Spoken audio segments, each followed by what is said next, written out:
प्रश्नावली 2.2 का प्रश्न दूसरा का दूसरा सवाल। सबसे पहले अपन इसमें लिख लेते हैं, इसमें अपन बहुपद ज्ञात करना है तो अपन लिख लेंगे माना द्विघात बहुपद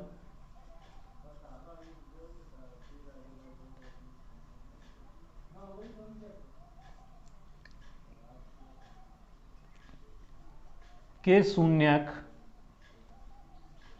अल्फा और बीटा हैं। ठीक है, अब इसको मानने के बाद अपन लिखते हैं क्या, शून्यकों का योगफल। क्या लिखते हैं, शून्यकों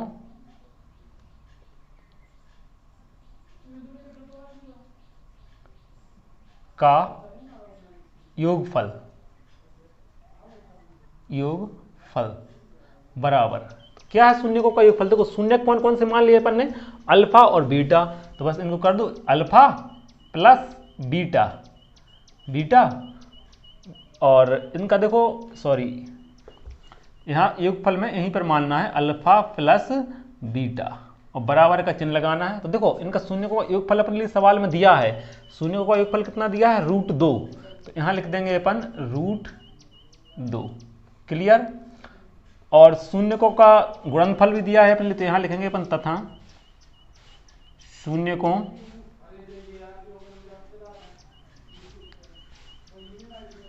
का गुणनफल।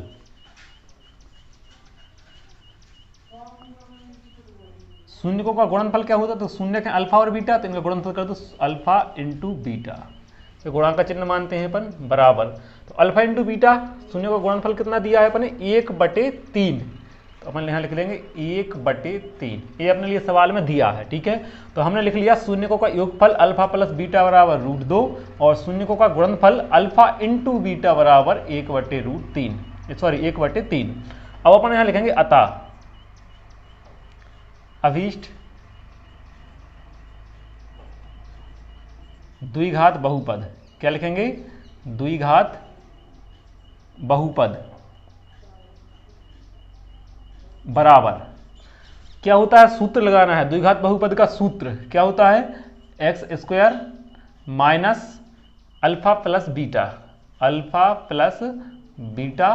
और इंटू x और प्लस अल्फा इंटू बीटा, ये होता है द्विघात बहुपद का सूत्र। बिल्कुल सिंपल है ना।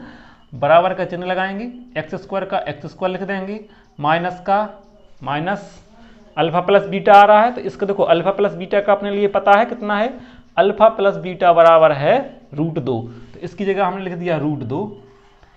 अल्फा प्लस बीटा की जगह क्या लिख दिया हमने, √2।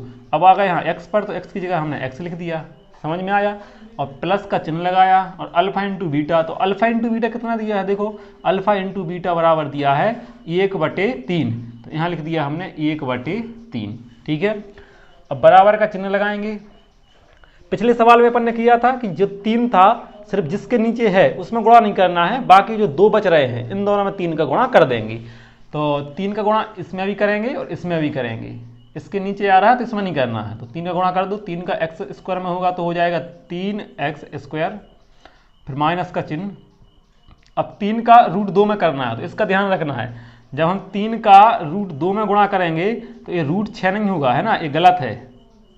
ठीक है, 3 का अंदर गुणा नहीं होता है कभी भी, यहाँ बाहर ही हो जाएगा, तो कैसा बन जाएगा इसका, जब अपन गुणा करेंगे 3√2।